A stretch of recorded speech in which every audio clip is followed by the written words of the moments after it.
Bismillahirrahmanirrahim. Assalamualaikum warahmatullahi wabarakatuh. Alhamdulillah, hamdan wa syukur. Syukur ada yang ada kalam dari Rabbina wa taufiqi.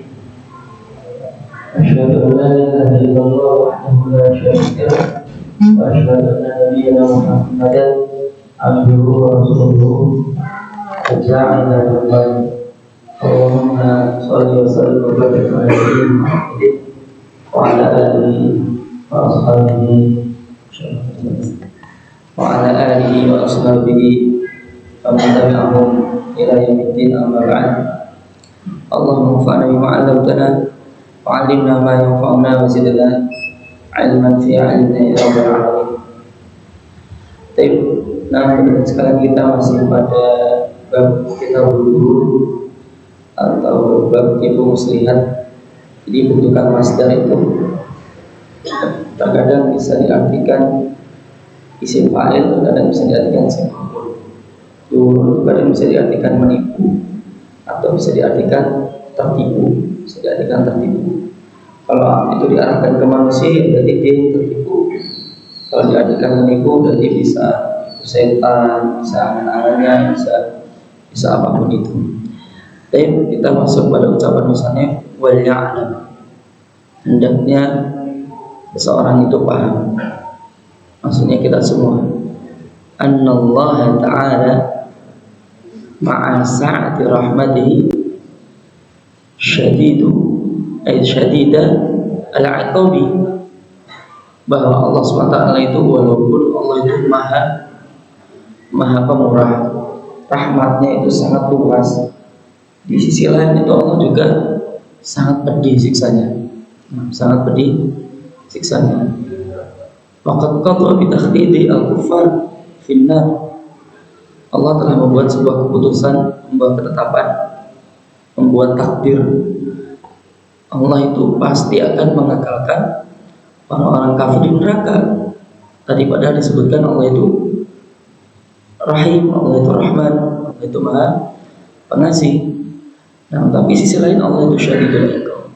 Ma'annahu la yadhurru kufruh. Padahal kekafirannya orang yang kafir itu tidak membuat Allah bahaya, tidak membahayakan Allah sama sekali. Kerajaannya itu nggak bakal berkurang, nggak bakal gimana. Nah, tapi walaupun seperti itu, orang kafir terjebloskan di neraka selama-lamanya. Waqad sallata al-amrad wal mihan ala khalqin min ibadihi. Terkadang seorang hamba itu Allah turunkan kepadanya penyakit-penyakit dan cobaan-cobaan.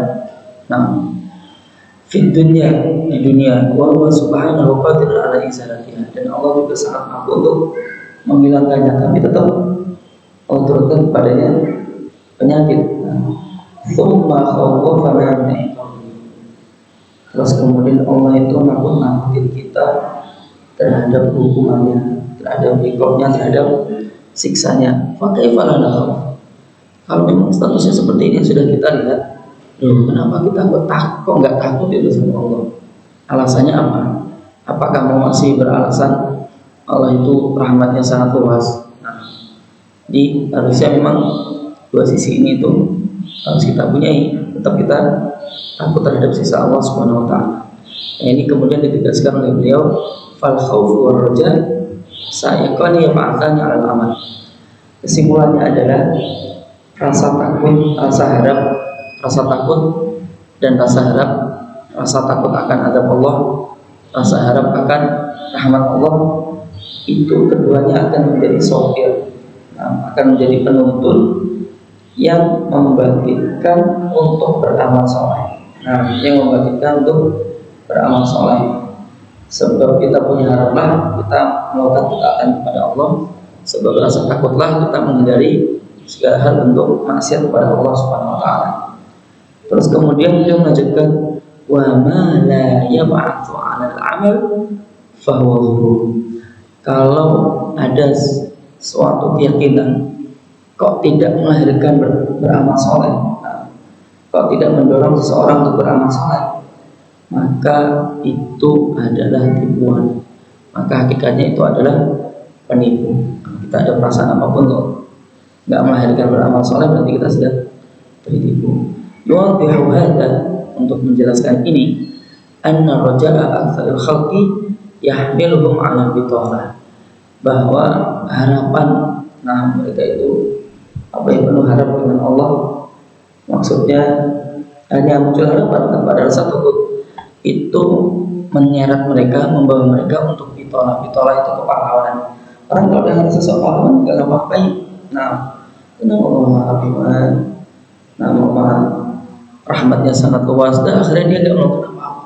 Nah, wa idzari al-ma'asi, yang lebih parah lagi, dia terus malah sibuk dengan kemaksiatan. Dia lebih mengedepankan maksiat daripada taat, gara-gara keyakinannya yang salah bahwa Allah itu rahmatnya sangat luas. Memang benar rahmatnya sangat luas, tapi sisi lain Allah syadidul iqab. Dan di pertemuan dulu sudah kita bahas bahwa maksudnya itu kapan kita benar-benar memasang Allah itu dalam hati kita, rahmat yang sangat luas, yaitu misalnya kita sudah terlanjur di antaranya ya, dan terlanjur berdosa, terus kemudian pengen tobat. Nah, maka kita harus meyakini Allah itu maha luas rahmatnya, bukan ketika pas mau maksiat. Pas mau maksiat kita harus meyakini Allah itu maha keras siksanya. Tapi wal ajab, dan yang sangat mengherankan, annal qarnal awwala, bahwa mereka yang hidup di generasi pertama, itu maksudnya para sahabat, amilu wa khafu, mereka beramal soleh, sisi lain mereka juga takut sama Allah, sisi lain mereka takut akan siksanya Allah, padahal mereka beramal soleh.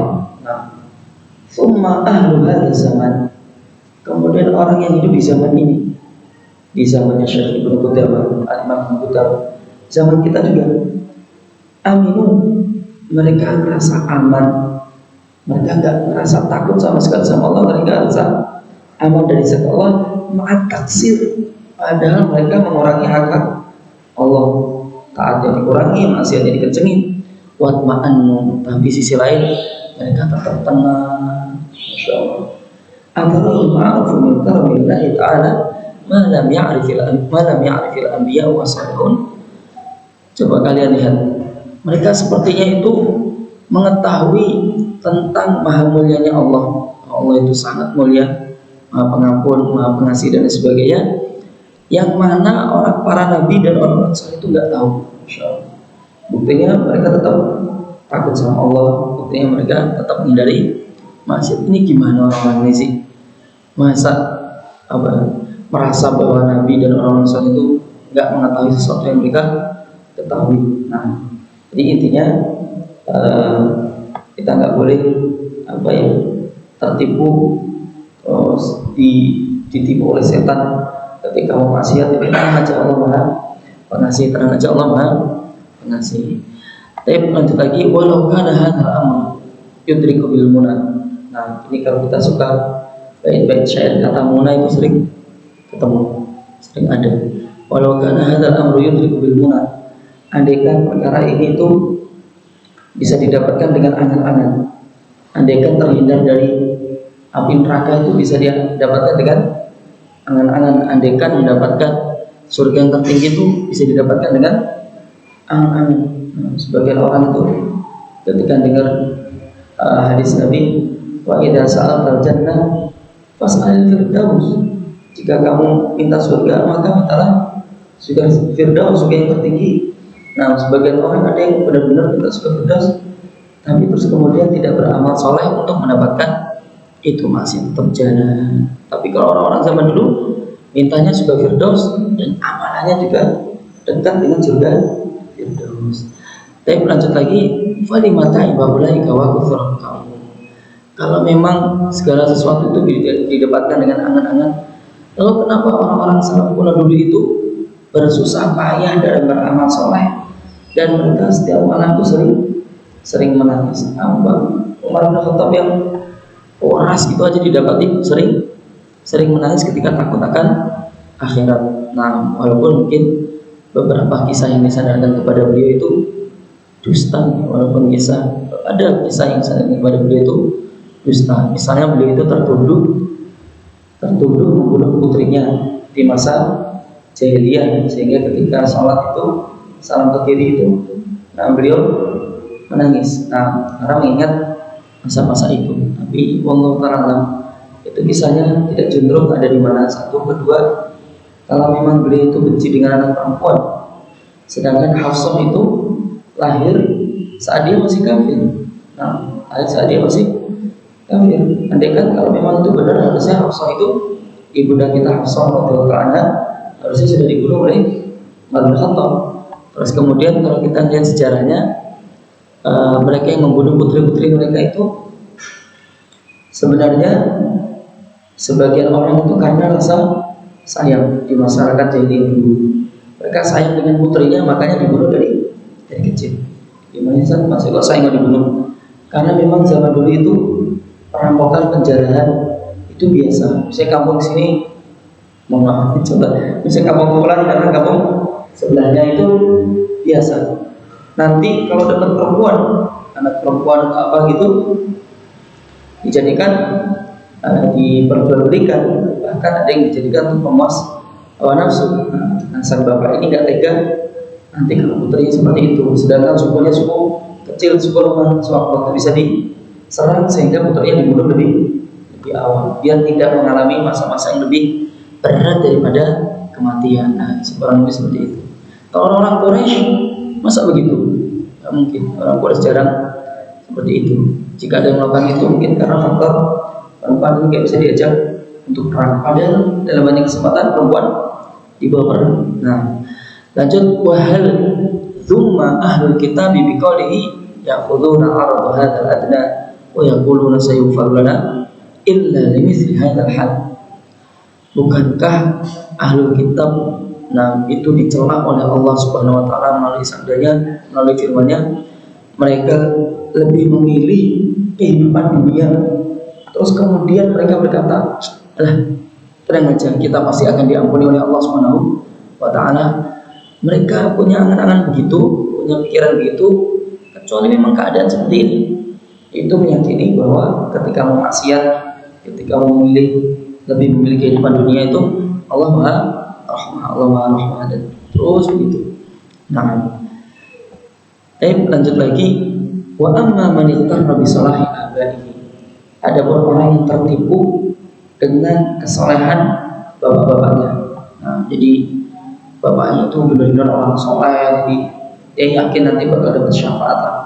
Nah, keyakinan ini memang dulu ada. Kalau sekarang mungkin karena ilmu itu banyak hilang itu, sehingga kadang orang nggak ada pikiran bahwa leluhurnya itu bisa ngasih dia syafaat. Nah, fahalnya, ayo sini. Nah, yadhkuru qissat Nuh alaihi salam abdi. Ayo sini. Mari kita lihat sejarahnya Nabi Nuh alaihi salam dengan putranya. Putranya bernama siapa? Nah, disebut Kan'an, kan semua tahu ya. Kan'an. Kalau putranya yang masih hidup itu kan Allah sebutkan wa yaj'alu dzurriyyatahu baqin, atau wa naj'alu, dan Allah jadikan keturunan Nabi Nuh lah yang tersisa. Jadi kita ini keturunan Nabi Nuh. Selain Nabi Nuh alaihissalam itu sudah hilang semua, pulang semua, nggak melahirkan keturunan. Nah, kita ini keturunan Nabi Nuh alaihissalam. Berarti bapak kita 3, bapak kandung kita, terus Nabi Adam, kemudian Nabi Nuh alaihissalam. Nah, itu setawannya 3, Syam, Ham, sama Yafith. Kalau misalnya Syam, Ham, sama Yafith. Baik, lanjut lagi, wa Ibrahim alaihissalam abi, dan Nabi Ibrahim alaihissalam dengan bapaknya. Ini memang masalah ini tuh masalah khilaf. Apakah berarti ini Ibu Dama ikut yang berpendapat bahwa Azar itu bapaknya Nabi Ibrahim, Azar itu bapaknya Nabi Ibrahim. Sebagian lagi mengatakan pamannya. Nah, karena kata ab memang bisa diartikan bapak, paman, kakek, buyut, bisa. Tapi walaupun makna asalnya adalah ayah kandung. Baik, lanjut lagi, wa Muhammadin sallallahu alaihi wasallam wa ala sayyidin nabiyyin ma'a ummihi, dan Nabi Muhammad dengan ibundanya. Dan ini sekali lagi memang masalah khilaf antara para ulama, kita tidak perlu ikuti ikutan, nggak perlu merujukkan, nggak usah dipelajari juga karena nggak mempengaruhi iman kita, kita mempengaruhi apakah ibu dan Nabi ini disebut neraka atau di surga. Sekali lagi ini masalah khilaf. Hadisnya itu kalau masalah adalah Imam Tirmidzi kalau masalah. Hadisnya kalau masalah soal sahih bunyi itu sa'altullaha an azura ummi fa'atoni. Kalau masalah aku minta Allah agar mengizinkanku untuk berkunjung ke kuburan ibuku, kemudian fa'adinali, kemudian Allah pun mengizinkan aku. Terus kemudian lanjut lagi fasta'adantullah an astaghfirullah, masalah begitu falam yudhani, kemudian aku minta izin kepada Allah untuk memintakan ampun untuk ibuku, untuk ibundaku, maka Allah tidak mengizinkanku. Terus kemudian Rasulullah menangis. Nah, dan sebagian ulama menerjemahkannya dengan mengatakan, oh, Allah nggak ngasih izin untuk Rasulullah memintakan ampun untuk ibundanya, berarti orang kafir ini. Nah, buktinya Rasulullah menangis. Itu ada pendapat ulamanya. Sebagian lagi mengatakan bukan begitu, kan beliau di masa fatrah. Kalau masa fatrah berarti nggak punya dosa, berarti nggak perlu dimintakan ampun. Tangisan itu diartikan tangisan kegembiraan. Tapi Allah Ta'ala yang benar itu nggak perlu kita sibuk untuk mencari kaul atau merujukkan, ya sudah lah, itu urusan mereka. Nah, tapi kalau kita pribadi menurut lagi ikut sabda Rasulullah yang lain lagi. Nah, yaitu ketika Ikrimah bin Abu Jahal radhiyallahu anhu masuk Islam, mau datang ke Madinah untuk hijrah. Nah, walaupun sudah masuk Makkah, dan itu dikabarkan oleh malaikat Jibril ke Rasulullah SAW, dan Rasulullah bahagia sekali. Nah, lalu kemudian Rasulullah bersabda, sayatikum Ikrimah atau musliman muhajir. Ikrimah ini anaknya Abu Jahal sebentar lagi akan datang kepada kalian dengan status sebagai orang yang Islam dan berhijrah. Nah, fala tasubbu abah, maka janganlah kalian celah bapaknya. Fa inna sabbal mayyit yudhil hayy wa la yudhi al mayyit. Karena mencela orang yang sudah meninggal itu dapat menyakiti orang yang masih hidup dan tidak bisa menyakiti orang yang sudah meninggal. Nah, jadi udah tadi aja. Tapi lanjut lagi, wa yaqrubu min hadzal qurub, sebagai untuk pendekatan aja ya tentang tipuan ini, bahwa orang itu tertipu. Ghururu aqwamun lahum ta'atun wa ma'asi, yaitu bagaimana satu kaum yang tertipu oleh ketaatan mereka dan kemaksiatan mereka. Illa anna ma'asiyahum akthar, hanya saja maksiat mereka lebih banyak. Wa hum yadhunnuna anna hasanatihim turajjih, mereka mengira bahwa kebaikan-kebaikan mereka itu lebih kuat, nah, daripada keburukan-keburukan mereka. Kalau kita sudah punya pikiran begitu, kita sedang tertipu. Nah, fataral wahida minhum yatasaddaqu bi dirhamin. Nah, engkau melihat bahwa salah satu dari mereka itu sedekah dengan 1 dirham. 1 dirham itu dirham kan kurang lebih sekitar 2 gram lebih, 2 gram perak. 1 gramnya sekarang kayaknya angkanya nggak berubah-ubah, masih di angka 11 sampai 15 ribu. Nanti ya cuma 30-an ribu lah. Nah, orang sedekah 30-an ribu. Wa yaqulu qad tanawala min al-hasbi adhafu dzalika, dan dia itu telah mengambil hak orang lain berlipat-lipat melebihi 1 dirham itu. Ambil fulan, bosok banyak. Nah, terus kemudian sedekah cuma 1 dirham. Nah, ini itu saya pernah dengar fatwanya Lunai. Nah, itu di tahun awal 2000 itu sangat mungkin jelas saya dengar. Nah, yaitu uang hasil korupsi itu bisa halal kalau dikeluarkan zakatnya. Kelewat dari uang, masa gimana itu, dari mana itu, enak banget. Nah, ya udah kita nggak bisa korupsi. Tapi wala'alla alladhi tasaddaqa bihi minal maksud, bisa jadi yang dia sedekahkan itu dari harta curian tadi itu, harta khosok, harta curian. Nah, kan ada dulu di berita, lupa saya itu, nah, pejabat yang merampok banyak harta negara gitu, dan di kampung halamannya dia dermawan, di kampung halamannya dermawan, kata TV nggak tahu benar atau enggak. Wayantakilu ala tilka as-sadaqah, kemudian dia bertawakal dengan sedekah itu, tenang dengan satu dirham ini nanti Allah akan mengampuniku, Allah akan menganugerahkan aku surga, masya Allah. Wa ma huwa illa kaman wada'a dirhaman fi kafihi wa alfan fi ukhra. Ini seperti orang yang meletakkan di tangannya satu dirham, kemudian di orang lain 1000 dirham. Nah, thumma raja'a yurajjih ad-dirham bi alf. Kemudian dia merasa bahwa satu dirham ini akan mengalahkan 1000 dirham. Dia ngerampoknya 1000 dirham.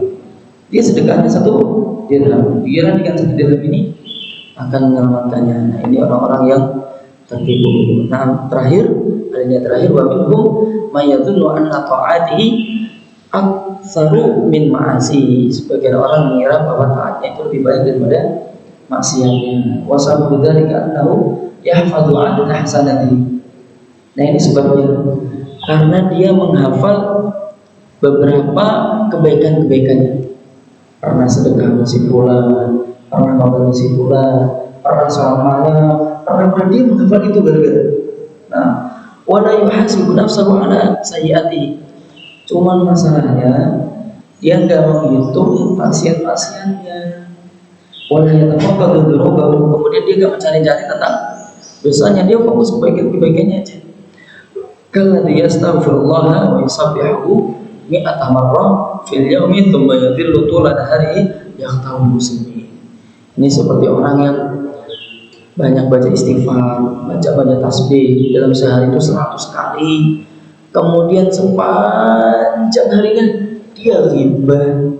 Nah, rasanya orang-orang Islam yatakallamu bima la yurdi, dan dia ngomong terhadap ucapan yang membuat mereka itu enggak suka.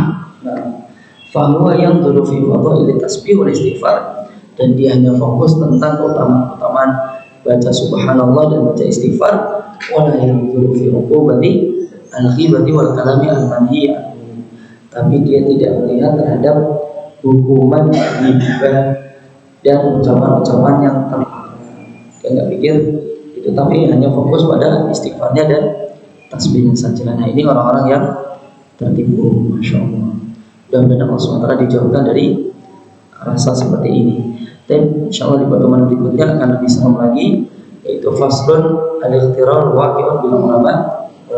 Ternyata ulama dan para ahli ibadah itu bisa tertipu dengan hal apa aja. Insya Allah akan kita baca di pertemuan berikutnya. Dan bila benar sampai sini kita cukupkan dengan bacaan doa kafaratul majlis. Subhanakallahumma bihamdika asyhadu an la ilaha illa anta astaghfiruka wa atubu ilaik. Assalamualaikum warahmatullahi wabarakatuh.